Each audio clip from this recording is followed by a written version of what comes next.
بسم اللہ الرحمن الرحیم الحمد للہ والصلاة والسلام علی رسول اللہ اما بعد رب شرح لی صدری ویسر لی امری واحلل عقدۃ من لسانی یفقہوا قولی رب زدنی علما۔ سب بھائیوں کو السلام علیکم ورحمۃ اللہ وبرکاتہ۔ کل کے سبق میں ہم نے تاکید کے حوالے سے کچھ باتوں کو پڑھا۔ تاکید کی تعریف کیا ہے، چونکہ یہ توابع میں سے دوسرا تابع ہے، اور اس کی تعریف کیا ہے یہ، اور اس کی کتنی قسمیں ہوتی ہیں، پھر تاکید لفظی کیا ہوتی ہے، تاکید معنوی کیا ہوتی ہے، اور تاکید معنوی کے لیے جو الفاظ استعمال ہوتے ہیں ان میں سے دو الفاظ، ایک نفس اور ایک عین، یہ دو الفاظ ہم نے کل کے سبق میں پڑھے، اور اس کی تھوڑی سی تفصیل کو جانا ہم نے کہ ان کو ہم نے استعمال کیسے کرنا ہے۔ آج کا سبق کلا و کلتا اور اگلے جو تاکید کے الفاظ ہیں وہ پڑھ کے انشاءاللہ ہم اس سبق کو مکمل کرتے ہیں۔ اگلا جو تاکید کے لیے استعمال ہونے والے لفظ ہیں وہ کلا ہے اور کلتا ہے۔ کلا اور کلتا، پہلے یہ سمجھ لیں کہ یہ خود کیا ہے۔ کلا اور کلتا معنی تو ان کا واضح ہی ہے، ان کا معنی ہوتا ہے دو، ٹھیک ہے جی، لفظی معنی ان کا کیا ہوتا ہے؟ دو۔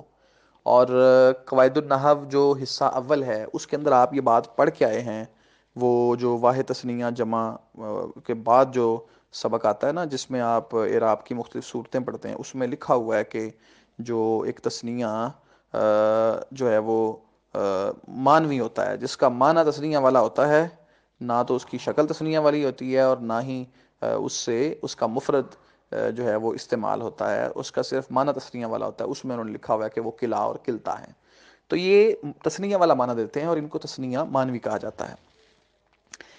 اچھا، اب یہ تاکید کے لیے آئیں گے، کس چیز کی تاکید کے لیے آئیں گے؟ بڑی آسان سی بات ہے کہ جو بھی لفظ تثنیہ کا صیغہ ہوگا نا، تثنیہ کے لیے استعمال ہونے والا ہوگا، اس کی اگر آپ نے تاکید بیان کرنی ہے تو اس کے لیے آپ کلا اور کلتا کو استعمال کریں گے۔ تو تثنیہ جو مذکر ہوگا اس کے لیے کلا استعمال ہوگا، اور جو تثنیہ مؤنث ہوگا اس کے لیے کلتا استعمال ہوگا، ٹھیک ہے جی، اتنی سی اس میں بات ہے، اور زیادہ مشکل کو بات نہیں ہے۔ تو کتاب دیکھیں، کلا اور کلتا کہتے ہیں، یہ دونوں صرف تثنیہ کی تاکید کے لیے آتے ہیں، یہ دونوں صرف تثنیہ کی تاکید کے لیے آتے ہیں، کلا مذکر کے لیے اور کلتا مؤنث کے لیے۔ اچھا، اب ان کا استعمال کیسے ہوگا؟ وہی بات جو نفس اور عین کی تھی، یہ دونوں ہمیشہ ضمیر کی طرف مضاف ہو کر استعمال ہوں گے، اور جس ضمیر کی طرف مضاف ہوں گے وہ ضمیر جو ہے وہ اپنے مطبوع کے مطابق اور موافق آئے گی۔ اور قامت، مثال دیتے ہیں، قامت طالبان کلاہما، اور قامت طالبتان کلتاہما۔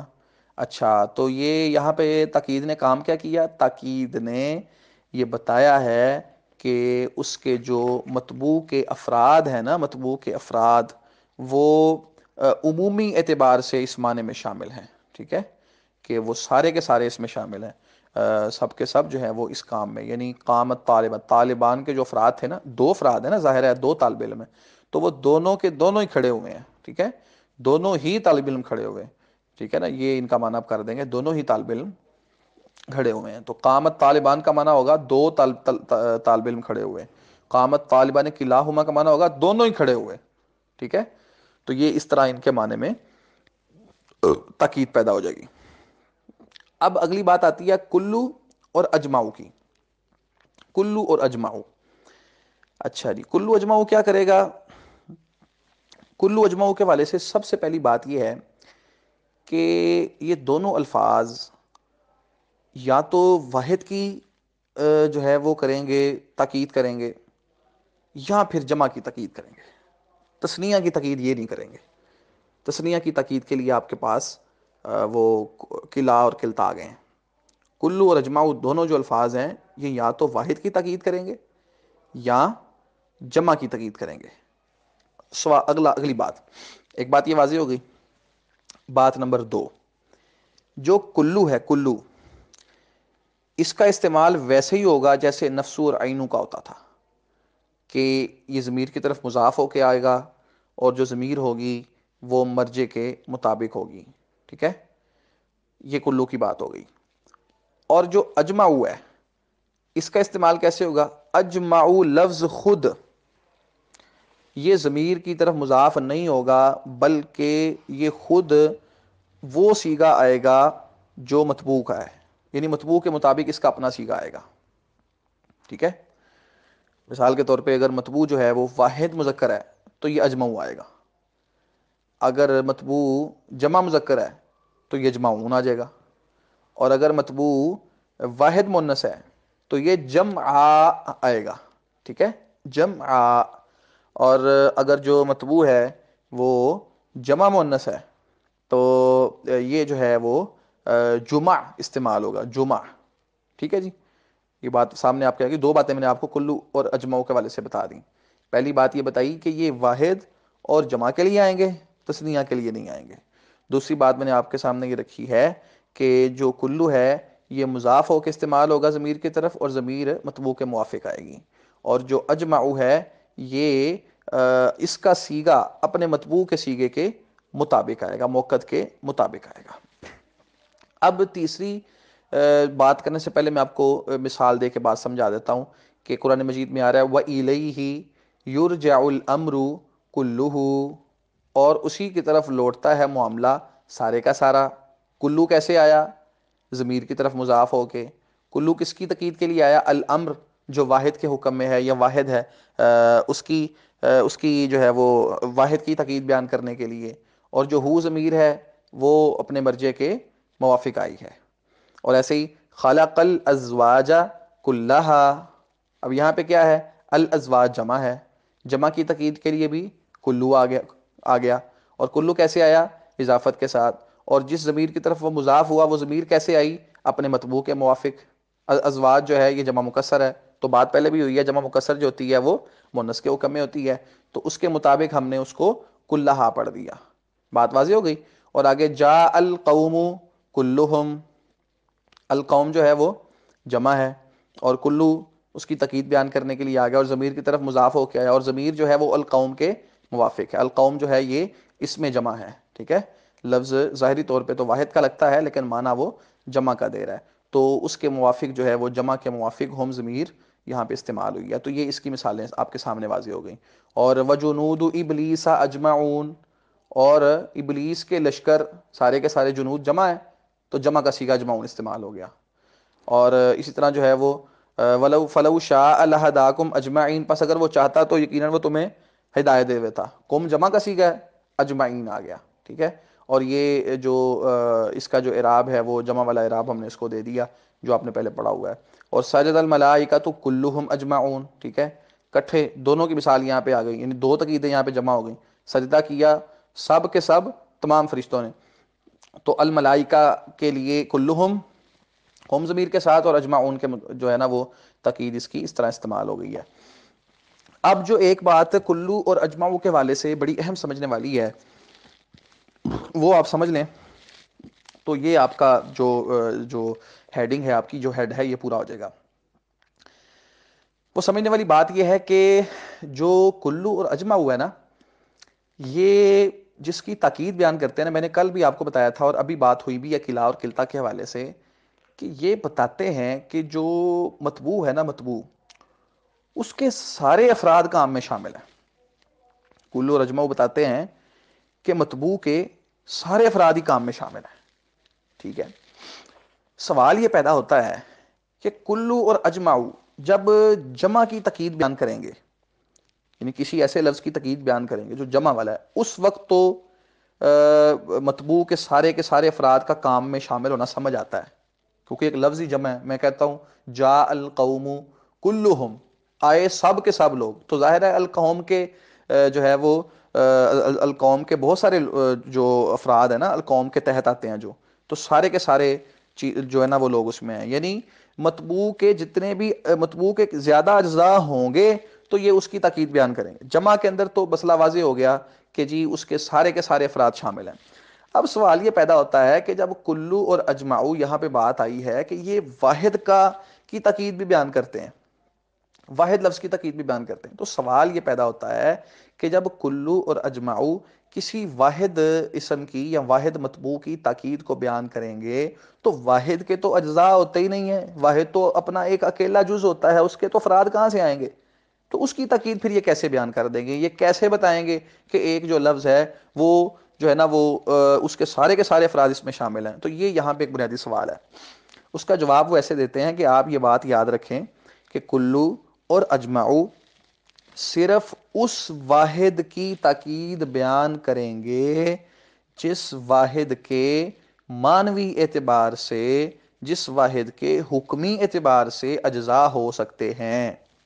مثال کے طور پہ آپ دیکھیں، میں کہتا ہوں اشتریت العبد کلہ، میں نے خریدا غلام سارے کا سارا. اب العبد یہاں پہ واحد ہے، اور واحد کے تو اجزاء نہیں ہوتے، ٹھیک ہے نا. لیکن یہ جو واحد ہے یہ ایسا واحد ہے کہ اس کے ظاہری عبد یعنی غلام کے ظاہری حصے تو نہیں ہو سکتے کہ وہ تین چار چیزیں غلام ہیں، ایسا تو نہیں ہو سکتا. لیکن معنوی اعتبار سے ایسا ہو سکتا ہے کہ آدھا غلام میں نے خریدا ہو، آدھا غلام کسی اور نے خریدا ہو. معنوی اعتبار سے العبد کے حصے، حکمی اعتبار سے العبد کے حصے ہو سکتے ہیں، لہٰذا اس کی تاکید کلو کے ساتھ آ سکتی ہے، اجمع کے ساتھ آ سکتی ہے. ٹھیک ہے. تو جس لفظ کے یعنی اس واحد کی تاکید کلو اور اجمع بیان کریں گے جس واحد کے معنوی یا حکمی اعتبار سے کئی حصے ہو سکتے ہیں، کئی اجزاء ہو سکتے ہیں. اور جس واحد کے معنوی یا حصی طور پہ، معنوی یا حکمی طور پہ کئی اجزاء نہیں ہو سکتے، اس کی تاکید کلو اجمع، اس واحد کی تاکید کوئی نہیں بیان کریں گے. اس کی تاکید وہ نفسو اور عینو کو آپ استعمال کریں. ٹھیک ہے نا. کیونکہ یہ جو تاکید ہے یہ افراد کے عموم و شمول والی تاکید ہے. ٹھیک ہے نا. تو وہ تاکید جو ہے وہ معنی کو ثابت کرنے والی تاکید ہے. مثال میں دیتا ہوں اس کی، میں کہتا ہوں جو ہے نا وہ اکرمت العبد کلہ، میں نے عزت کی غلام کی سارے کے سارے، میں نے سارے غلام کی عزت کی، مکمل غلام کی میں نے عزت کی. تو یہ جملہ غلط ہوگا. ٹھیک ہے نا. کیونکہ یہاں پہ العبد جو ہے یہ ایسے معنی میں ہے کہ یہ واحد ہے، اور یہ ایسا واحد ہے کہ سیاق و سباق کے مطابق اس کے اس معنی میں حصے نہیں ہو سکتے، اجزاء نہیں ہو سکتے، یعنی کئی چیزیں نہیں ہیں. العبد، العبد ایک ہی چیز ہے. ہاں جب العبد کو بیچا یا خریدا جا رہا تھا اس وقت العبد کئی چیزیں بن سکتی تھیں، دو تین حصوں میں وہ تقسیم ہو سکتا تھا.